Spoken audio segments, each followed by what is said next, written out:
in media conference with Lal Goel, which is brought to you by V4 News, Global TV, Malnadu TV, News Gaon Se, Samvad Sarokar News, Organ Donation India Foundation and Gyan.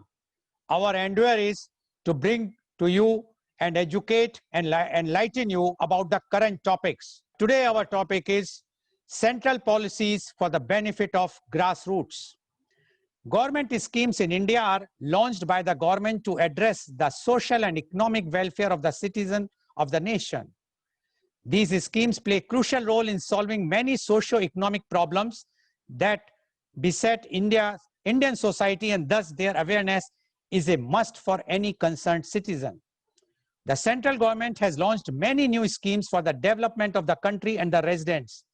They are Atmanirbhar Bharat Abhiyan, PM Kisan, that is Pradhan Mantri Kisan Samman Nidhi Scheme, Pradhan Mantri Kisan Man Dhan Yojana, PM Garib Kalyan Yojana, Pradhan Mantri Shram Yogi Mandhan, New Jal Shakti Ministry Jan Dhan Yojana, Skill India Mission, Make in India, Swachh Bharat Mission, Sansad Adarsh Gram Yojana, Sukanya Samriddhi Scheme, Beti Bachao, Beti Padhao, Hriday Scheme, PM Mudra Yojana, Ujjwala Yojana, Atal Pension Yojana, Prime Minister Jeevan Jyoti Bima Yojana, Pradhan Mantri Suraksha Bima Yojana, Amrit Plan, Digital India Mission, Gold Monetization Scheme, Uday, Startup India, Setu Bharatam Yojana, Stand Up India, Prime Minister Ujjwala Plan, National Mission for Clean Ganga,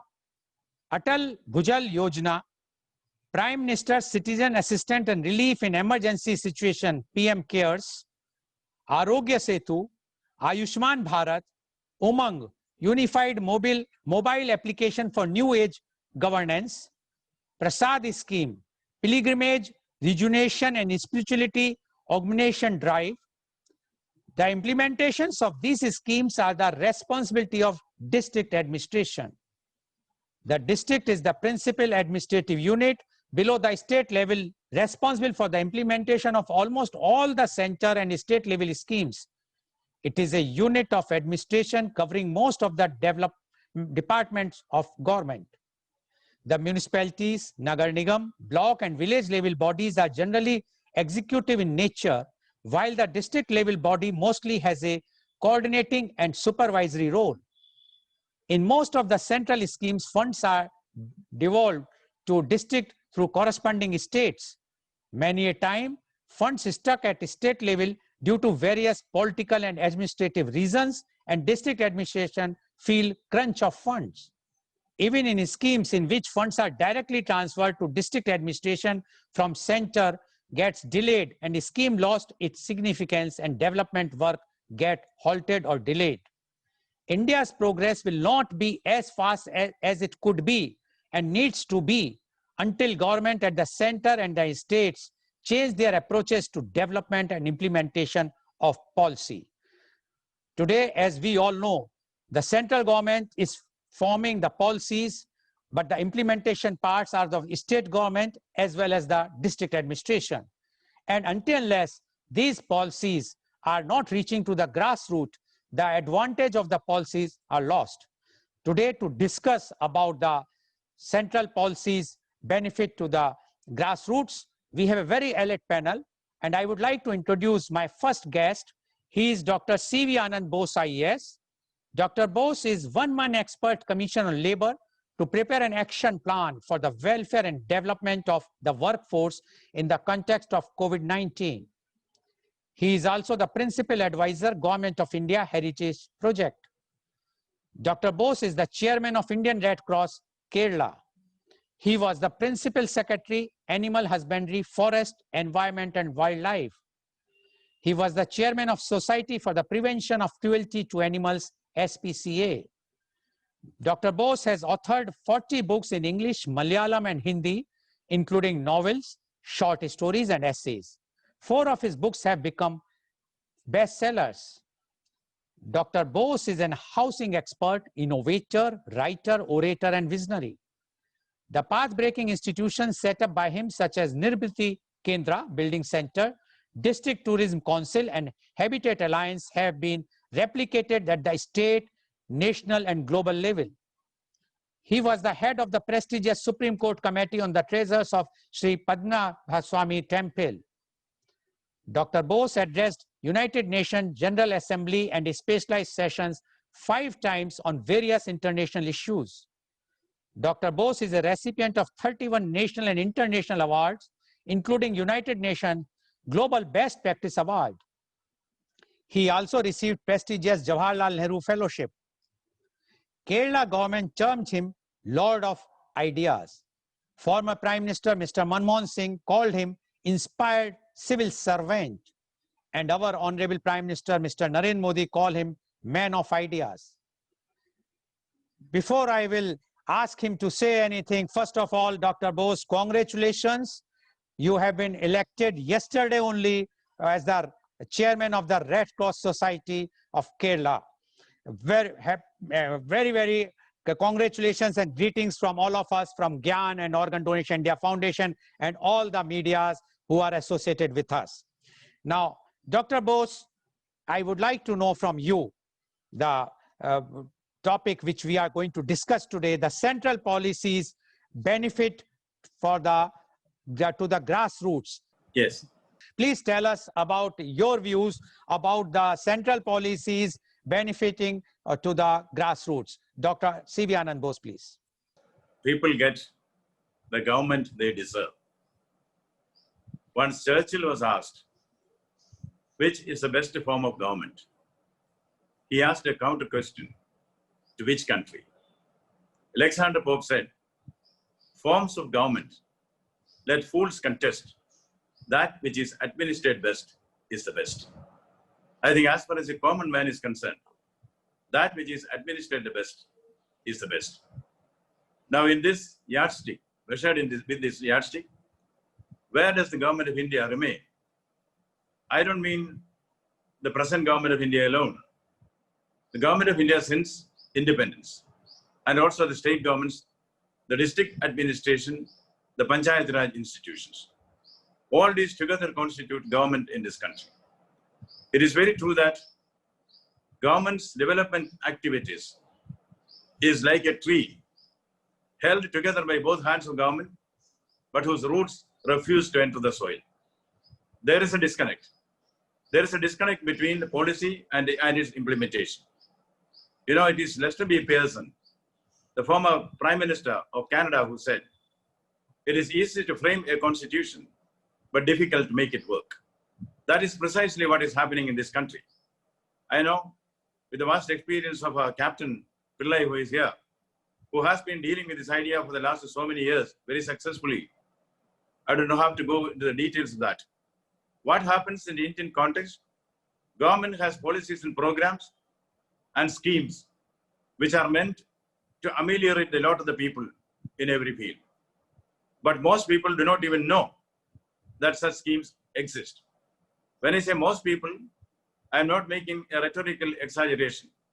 In 2011, an official study was made to assess the impact which has been made by the Mahatma Gandhi National Rural Employment Guarantee Scheme. 72% of the villagers for whom this was meant, they did not know that such a scheme existed. And now, always agricultural farmers clamor for higher price for their produce. The minimum support price is announced by government. You know, among the wheat growers, hardly 12% avail of this minimum support price. There is a lot of disparity between government's programs and its acceptance or its reach among the end user. That is a fact. Now, there are many reasons for this. First of all, before running down government, this is a government which is now fighting coronavirus bravely to the appreciation of the entire world. We have been able to do great things. So the general elections of this country, my friend Qureshi, who was once the chief election commissioner, he said this is an Indian election is an unacknowledged wonder. Yes. And we have a great history the Indian administration, the Indian government, the bureaucracy, right from top to bottom. We have a great track record of combating malaria, polio, HIV, and now, of course, COVID. And when the entire nation was to be fed, we had buffer stock everywhere here. Our public distribution system worked very well. Our public health system worked very well. So we cannot run down a country whose democracy, whose administration has stood the test of time. But the fact is a fact. We have excellent planning. Yes, even when, during the time of Jawaharlal Nehru, it is PC Mahalanobis who is the father of Indian planning. When they launched it, John Mathai, who was the finance minister, he resigned. He said there is no need for a planning commission when there is a finance ministry. Now, at times, you also feel so. See, when Modi ji came, he scrapped the planning commission and put in its place a revised outfit called Niti Aayog. Our planning is excellent, nobody can doubt. But between planning and execution, there is a lot of leakage. There is leakage in the conduit. And as somebody said, it is like a cricket match, you know. In the dressing room, you plan out a lot of things. But what happens in the field is something different. That is what is happening in India. We are good at planning, but in execution. Why? Because planning is centralized. Now, of course, the Panchayat Raj, decentralization is there. But as Mr. Goel has rightly pointed out, most of the schemes and plans are made at the Government of India level. Then it percolates at state level, then to the district level. Once it reaches a district level, I think there's a lot of leakage which has already taken place. There is less of monitoring than what is required. See, it is not that schemes are bad. There is a plethora of schemes, multiplicity of schemes. I was in charge of agriculture in the Government of India. A lot of great schemes are there. Then the schemes, similar schemes are there in the state. Put together, I think Captain Pillai will be able to say, there are hundreds and hundreds of schemes which not only the farmer, even the administrator will not be able to comprehend. So there is a change that is required. And what is the answer? I do not want to take much of your time. There are answers to this. Yes, it is not that we cannot tackle the situation. And there is no need for losing hope. There is a disconnect. The Information Broadcasting Ministry was created not by this government, but from earlier governments. Their function was to reach to the people. What are all the great schemes launched by the government? But can you honestly say that department has functioned well? Oh, throughout the years, so many governments have come and gone. So there is a lack of connect between government and the people. It is this lack of connect which has to be rectified. Yes, a lesser number of schemes. I was working for some time in the Department of Atomic Energy. There, Homi Papa used to say, find the scientist and build your laboratory around him. You find the beneficiary, build the schemes around him. Instead of telling him this is a package, instead of giving him a menu which he does not understand what he wants and create a scheme around him. That is a way, but it's not a very easy way, because we cannot compare this vast country with, pinhead-sized countries like Sweden.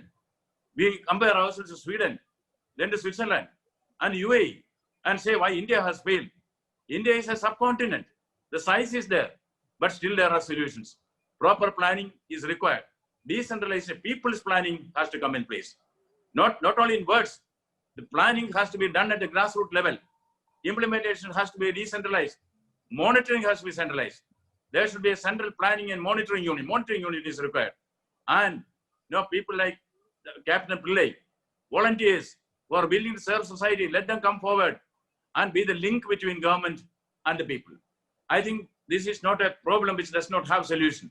Only thing is that we should first realize there is a problem. And for every problem, there is a solution. Find out the right type of solution. So I'm still very hopeful that with a change of attitude, when the nation is celebrating 75th anniversary of its independence, I am sure that a new administrative reforms will also be set in. Already, I will conclude, already the beginning is there. The Prime Minister himself is monitoring what is called the Karma Yogi scheme. He wants the Indian bureaucracy to keep itself well-oiled and fighting fit. All the state-of-art technologies they should know. They should know what is going on in the management field, in the corporate world. Therefore, with the addition of Karma Yogi, I'm sure there will be a sea change in the Indian bureaucracy, and then these problems will be addressed. Thank you. Dr. Bose said that find a beneficiary and create the policies around him. Dr. Bose has mentioned that yes, there's a gap between the policies which have been planned by the center, because it percolates to the state and then it goes to the district administration, and there is a lots of gaps in between, and that's why the schemes or the policies which were framed by the central government is not giving those benefits which were supposed to reach to the end user. And there he says that because there are so many things in the democracy, but still the bureaucracy, one of the best bureaucracy in the world, India have, but still we require lots of changes. And he says that the Prime Minister is monitoring himself, and he's coming out with a new scheme of Karm Yogi, where all the bureaucrats have to be known or knowledgeable for the what's happening today in this computerized world or the technology world, as well as what is happening to the corporates. So he's very confident that this will be changed, there will be a change. And he has also mentioned that the planning is from the very beginning, it's not the new thing, but only thing is the implementation is required. Although the Information and Broadcasting Ministry was developed and started very early, and the main role of the Information Broadcasting Ministry was to educate the people, even the grassroots people, about the schemes and the plannings and the policies of the government of India. But today, what is the situation, everybody knows. But still, Dr. Bose says this, the present government is bent upon to come out with a proper and new schemes which will definitely benefit the grassroots, although we have to overall and we have to change many things. Thank you, Dr. Bose, for giving your initial remarks. Now, I would like to ask Dr. Bose. Dr. Bose, I have two questions for you, although both the questions are interconnected. The first is a general question and the other is a specific question. In the democracy, people are supreme. In India, the constitution has been made by we the people of India. It is the responsibility of the government to work for the people, but we see that the government policies are not reaching to the end users in the desired measure. In other terms, the problem is the last mile connectivity. The specific question, now this is the general question. The specific question to you is that as a responsible IAS officer, at which everyone has vouched here, those are our panelists and earlier also, and we know about you very much now, that as a responsible IAS officer, you have initiated administrative reforms to ensure that the people can access the government easily and get their things done, which Captain Pillai has also mentioned. You were also awarded for these initiatives many times.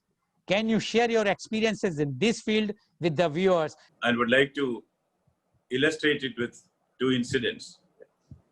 One from the life of Mahatma Gandhi in India, and the other from the life of Mao Zedong in China.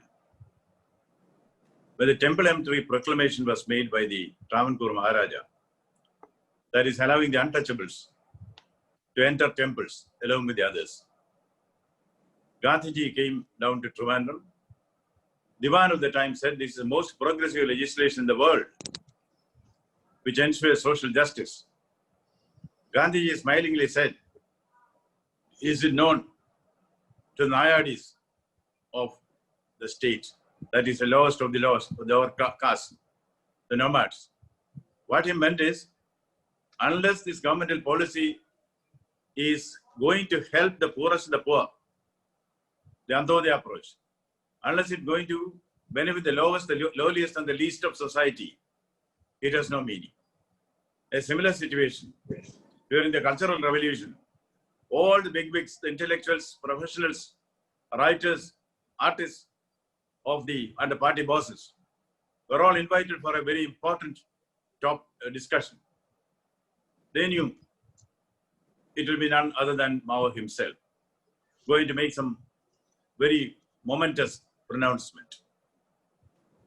At the nick of the time, the curtain was raised and the VIP was on the stage. That was the head sweeper of the meeting municipality. He wanted them to know that all your policies, all the party programs is of no avail unless it helps the common man. I think that should be the framework for this government also. Your general question was, in democracy, people are supreme, but how came that even though they are the framers of the constitution, how came that their interests are not protected by government? I think the change should be there.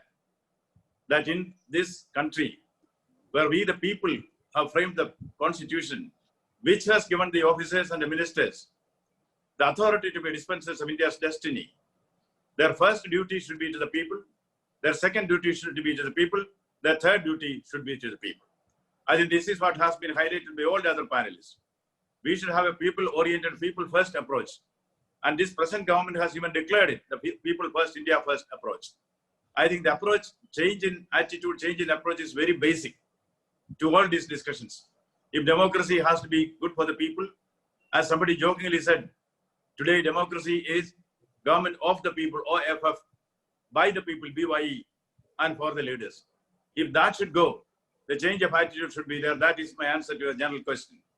And secondly, about specific questions about my initiatives in this, I would first of all say, with all humility, it's not my initiative. I only happen to be a kind of a medium for certain changes. And when I also take into account your request to be brief, I will certainly be brief. So when I was sub-collector, that is, I started my career in a place called Grassroots. I was hardly 25, 26 at that time. An old lady came to my room and she said a lot of things about the requirements in her village. And my personal staff showed signs that she's a little crazy. They showed like this. I listened to her and I said, okay, I'll look into that. She got agitated. She said, look into that, look into that, look into that. Your predecessor also said, look into that, look into that. When are you going to stop looking into that? So I thought she may have a point. I took the car and went to the village. That is a settlers village, very underdeveloped village, Rajapuram in the Kasaragod district. I found that all that she said were locally relevant issues. There are no roads, there are no schools, there are no electricity, no water supply. She was almost the unacknowledged MLA of the place, though an old lady. Then I thought, maybe something would be done. I called all the officers and told them these are the things that are required there. All the officers said, we have money for this. Then why don't you do that? They said, nobody asked us. There is lack of coordination. The first Gramotsava was launched as an accelerated rural development project in Rajapuram, which was an outstanding success. The government of India, government of Kerala, planning board, conducted a study and they said, this has reduced corruption. This has brought the governmental schemes to the doorsteps of the people. Here is a case of administration goes to the doorsteps of the people. And there is a lot of people's participation. And they said, this is the first instance of people's planning in the state. To cut the long story short, this developmental initiative was recommended for replication all the panchayats in the state. That is number one. Number two, Captain Pillai has hinted at it. When I was district collector, a new scheme was launched, file to the field. File to the field. File represents the bureaucracy. Field represents the common man. There is a hiatus, not a gap. There is a hiatus between them. This scheme was meant to transfer in a particular 2-3 days. The local school will be converted into a miniature collectorate. All officers will be there. People can come there, get their grievances rectified. Development programs will be launched. This also was taken up by the government of Kerala first, and then the government of India for replication in other places. And the third one was houses for all. Now the Prime Minister has declared it. Low-cost houses, Nirmati Kendra. This was set up in the district when I was district collector. I was only responsible for this. I was only a medium. This was all done by all my officers and non-officials. All these things, initiatives were done not by officers alone. The non-officials were also actively implemented. When people came together, a lot of change could be done. As Browning says, when you mix two colors, you get a third color. When you mix two sounds, you get a star. In government also, when you mix things together appropriately, you get a star. I think individual initiative, collective initiative, administrative innovation, administrative reforms, I think that holds the key to taking the programs and policies of the government to the grassroots level. I think my humble experience has been that no need to blame government, no need to blame the system. Better light a candle than curse the darkness. every officer in this country is capable of this. Every officer in this country has a potential. And once the officer takes the lead, people will automatically be with you. I find the strongest link in this governmental system in the whole country is the weakest person. I think the speed of the fleet depends on the speed of the last boat. The strength of a chain depends on the weakest link. Therefore, let us focus on the involvement of the people. I think that is going to be the answer to all these ills. Once people-centric approach is taken by the government and people are given an opportunity to participate in the development process, I am sure our concept of regulatory administration should change to development administration, and officers should move together, hand-holding with the common man. I think that is what the Prime Minister is also intending to do. I think in that context, I find this Karma Yogi scheme will initiate a sea change in our administrative ethos. Thank you. The viewers got the very clear-cut reply what I have asked you, and I'm sure that officers like you can change the country, and can definitely that central policies can reach to the grassroots if the officers take the initiative, as you have mentioned. There are lots of very, very good policies has been framed by the central government, but it is not reaching to the grassroots because of the bureaucratic problems, because of the some state governments reluctance, as well as some junior people, the agriculture development officer, or the bank managers, they are not interested to do for some reasons. So according to all of them, they have mentioned very clearly that now the time has changed, and very soon the government, our Honorable Prime Minister, who is doing this new policy where he's going to review about all the bureaucracy. Once it will be done and the revamp of the bureaucracy will be done, definitely the change will come and the central policies will reach to the grassroots. With this positive note, I must say thanks to all of our esteemed guests. And today's program, which has been live telecasted by V4 News, Global TV, Malnadu TV, News Gaon Se, Samvad Sarokar News, as well as it was shown live on Facebook and YouTube. Thank you, everyone. Thank you, Dr. Bose. Thank you, Captain Pillai. Thank you, Dr. Abraham. And thank you, Mr. Arun Lakhanpal, for joining us. And thank you all the viewers for viewing our show.